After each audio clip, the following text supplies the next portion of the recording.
அந்த நடராஜ பெருமானுடைய திருவடிவம் விளங்குகின்றதே அந்த தூக்கிய திருவடி, அந்த வீசிய கரம், இந்த அபயஹஸ்தம், ஊன்றிய திருவடி, அந்த திருக்கூத்துல அந்த கால் என்ன காட்டுதா, காலை பிடிச்சுக்கோ உன்னை நான் லிஃப்ட் பண்ணி விட்டுறேன். இந்த திருவடி என்ன திருவடி? இடது திருவடி. அந்த பாதத்துக்கே என்ன பேருன்னா அது தொங்குகிறது, குஞ்சித பாதம்னு பேரு. தொங்குகிற திருவடி, குஞ்சிதம்னா தொங்குதல்னு அர்த்தம். அதுக்கு அவ்வளவு சிறப்பு அந்த திருவடி. அது என்ன இடது திருவடி? அது அம்பாளுக்குரியது, அது திருவருளை குறிப்பது. அந்த திருவருளை பெறுவாயாக வா. இந்த காலு கீழே ஊனி இருக்காரு பாருங்க, அதுக்கு கீழே என்ன இருக்கு?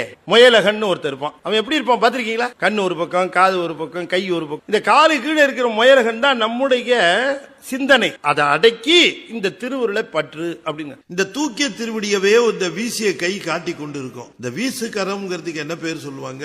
கஜஹஸ்தம் அப்படின்னு சொல்லுவாங்க. அதுக்கு ஏன் கஜஹஸ்தம்னு பேருன்னா, யானையோட துதிக்கை மாதிரி அது இருக்கு, அதனால அதுக்கு கஜஹஸ்தம் பேரு என்று சிலர் குறிப்பிடுவார்கள். உண்மையிலேயே அது என்னன்னு கேட்டா, இப்ப யானை மேல ஏறணும்னா எப்படி தெரியுதுங்களா?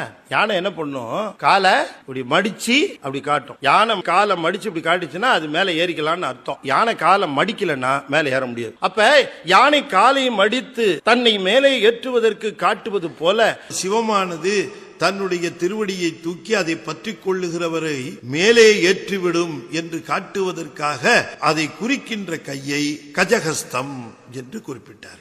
அதனால யானை ஏற்றுவது போல பெருமானும் முடிமேலே ஏற்றுவார். யானையானது எப்பொழுது தன்மேல் ஏற்றிக்கொள்ள வேண்டும் என்று விரும்புகிறதோ அப்பொழுது தன் காலை மடித்து காட்டும். ஆனால் சிவபெருமானோ எப்பொழுதுமே காலை மடித்து வைத்துக் கொண்டு காத்திருக்கிறானாம். இந்த தூக்கிய திருவடி இருக்க, அது எதை குறிக்கிறது என்று சொன்னால் முத்தியை குறிக்கிறது.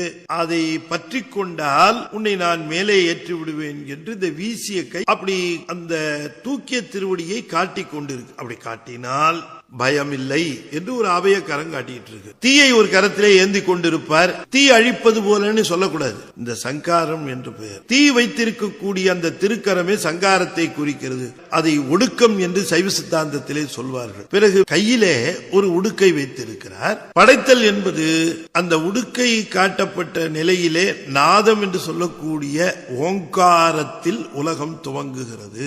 ஒலி, பிறகு ஒளி, நாதம், விந்து என்று உணர்ந்து கொள்ள வேண்டும். உடுக்கை பார்த்தாலும் உடுக்கை ஒலியிலிருந்து வந்ததுன்னு சொல்லக்கூடாது. உடுக்கை பிடித்திருக்கிறார், அது நாதத்தின் அறிகுறி. நாதம் என்பது ஓங்காரம், ஓங்காரத்தில் இருந்து உலகம் பிறந்தது.